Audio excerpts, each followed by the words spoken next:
As one of Shakespeare's most famous characters once wondered, what's in a name? Romeo's point, of course, was that what we call things for the most part doesn't really matter. But for Web3, it could actually become one of the most important questions facing the industry. One of Web3's biggest promises is championing ownership and control of your data. One way Web3 can do this is by offering you your own domain name. In the Web2 world, domain names are of course generally owned and operated by companies rather than by individuals. You type in an address, google.com, Forkast.News, into your browser. What you then get is access to whatever content is available at that website. But in Web3, domains go far beyond just being blockchain-based websites. Matthew Gold of Unstoppable Domains explains that they can act ultimately as a digital ID as well.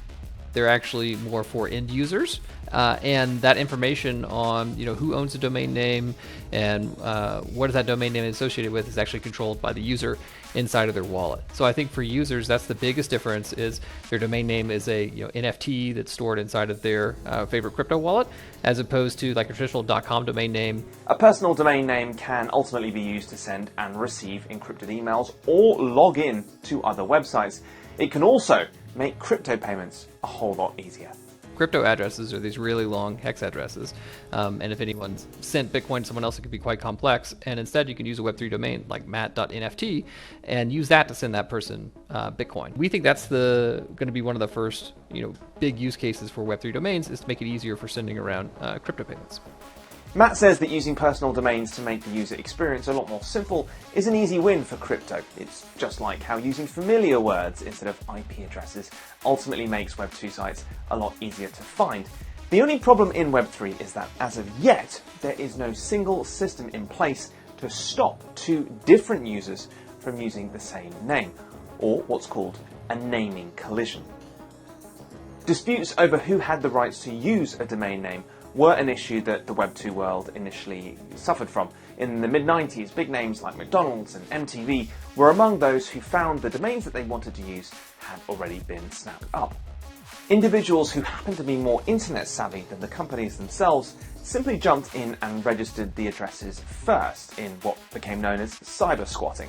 McDonald's ended up paying a donation to a public school in Brooklyn in order to get McDonald's.com back.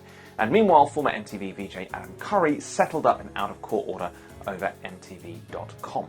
Now, cases like these persuaded the Web2 community to get together and set standards, and in 1998 that led to the formation of the Internet Corporation for Assigned Names and Numbers, or ICANN.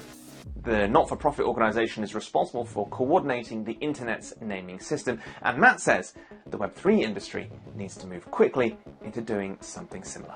We just started the Web3 Domain Alliance to try to get everyone in the same room together so that we can set industry standards for naming to prevent there from being any conflicts between users on these different blockchain naming systems. If we decide to wait on the regulators, then it's going to be too late, right? And so we have to get out in front of that and try to build up some standards and some best practices for people in advance. He adds that over 500,000 names have already been set aside for companies to claim Web3 domains with their trademarks. For personal users, though, he thinks more work on industry standardization to claim those personal domain names is going to help drive crypto and Web3 adoption.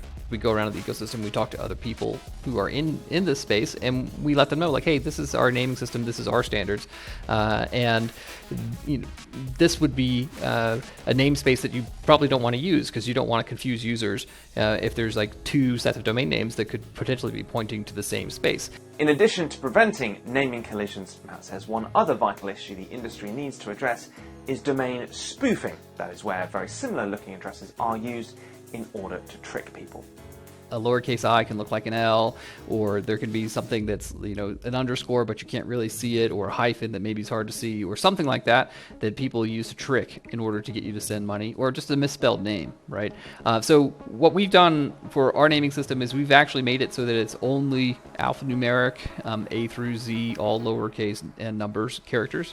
While Web3 opens up all sorts of possibilities for innovation, the only way it can ultimately succeed is if the community comes together to ensure users are kept safe. That's it from us for this episode. Do like and subscribe to this video for more content like it, and let us know your thoughts about domain names in Web3 in the comments or wherever you're watching this.